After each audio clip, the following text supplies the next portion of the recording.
Have you ever had a bad DM? Or have you ever been a bad DM? Because it's happened to everybody.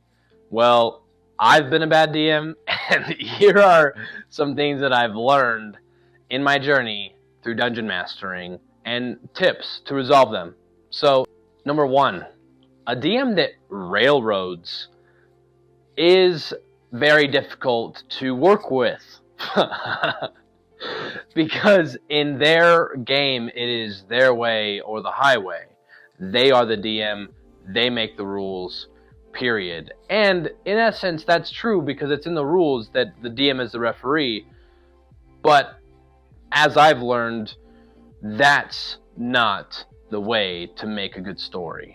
And part of DMing and part of the game is storytelling and the collaboration aspect of it. So working together is essential, and railroading, which is removing player agency, forcing a player to do something that they didn't say that they were going to do, or putting them in a situation where only one decision that they can do, period, is going to work. That's not fun. No one likes that. No one enjoys that. Is it okay once in a while to be in a situation where the door doesn't open? They don't understand that it's a magical door and it will not open for them at this level, right? Until they make the appropriate checks. But eventually they could do that if the dungeon master goes through and, I don't know, picks out the wizard or picks out the caster of the party and says, hey, make an arcana check for me. Let's see what's going on here. And that's number one of things that I've also done as as a DM, and it was not received very well. No, it was not received very well at all. Number two, treating players like lessers. In essence, this is the whole "it's my way or the highway. I'm the dungeon master. I make the rules" kind of thing. You're just a player. I can get more players. I can get more players all day long. I have felt like that, and it's like, okay, I will leave. Thank you so much for having me, and I appreciate all of these lessons learned. Thank you. Number three, having favorites. Sometimes you don't know that you have a favorite until other players at the table let you know that, hey, you engage with them a lot. You don't engage with me like that. Well, I'm sorry. I will work on that. I really will. My bad. My bad. I'll do better, because you want to do better as a DM. You want to really work with your players and do better. And those are things that that's one thing I didn't do in the beginning. I had some favorites, because players that engage with you, you engage with them, and where we put effort, we really care. So that's a collaboration, and that's a disconnect as far as other players. And maybe that's something that you could focus on as far as looking at, hey, why are those players upset? What's going on there? What can I do better with those players as far as making them feel more engaged with? Because then you won't have any favorites. And that's part of communication, which I didn't really learn much about as a new DM until I learned it more through practice. And number four is least favorites. I have watched dungeon masters talk negatively about players before the session and then not engage with them at all during the session, and then I'm stuck wondering, what is happening here? It doesn't seem like we should be playing together if we are all unhappy.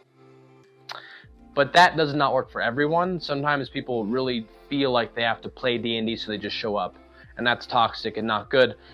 But there are least favorites. I have not been a person who has least favorites, because for me, everyone at the table is genuinely equals, and I love that. We are all playing together, and we're all equals, and we all want to create an awesome story, and we all want to have fun.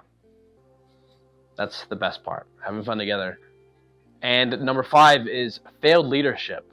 I mean, as a dungeon master, it's a responsibility to healthily guide players through situations. And yes, I remember in the beginning of my dungeon mastering career, I really tanked at leadership because, in my opinion, I was expecting the players to lead. And skilled players do that.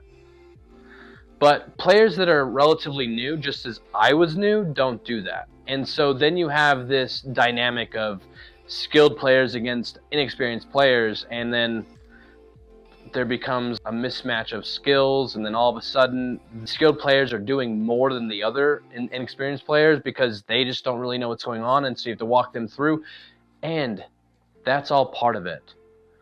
I was unaware of that in the beginning, as well as that being a skill that you need to develop as a dungeon master, as leadership, because guiding them through in a healthy way is so pivotal to a great story being told. Because if you gain their psychological trust at the table, then you're gonna allow them to really feel like you're really taking them on a journey. And that's just the way that it is. I mean, if you fail at DM leadership, well, you're gonna really tank at the story, and that's unfortunate because you really want a really great story and you really want to have fun. And if you don't have great leadership as a DM, or if you're not even cultivating it or attempting to try, or if you're not open to feedback, which is number 6, then you're going to struggle. So feedback is number 6. And I, in the beginning of playing, felt as though I knew everything that I needed to know about dungeon mastering. So a little less on the feedback side and more on the I am playing this, you guys are going to play, and we all decided already. So you're in it. You're in it to win it, and that's it, period. No feedback. And that was the beginning. But now I'm at a point where I love feedback, and I want them to give me feedback because I want them to engage.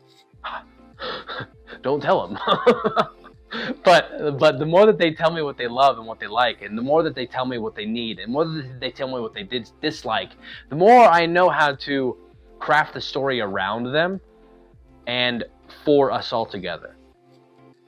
And those are things that make a bad DM. But here's a video coming up that makes a great DM, and let me share it with you.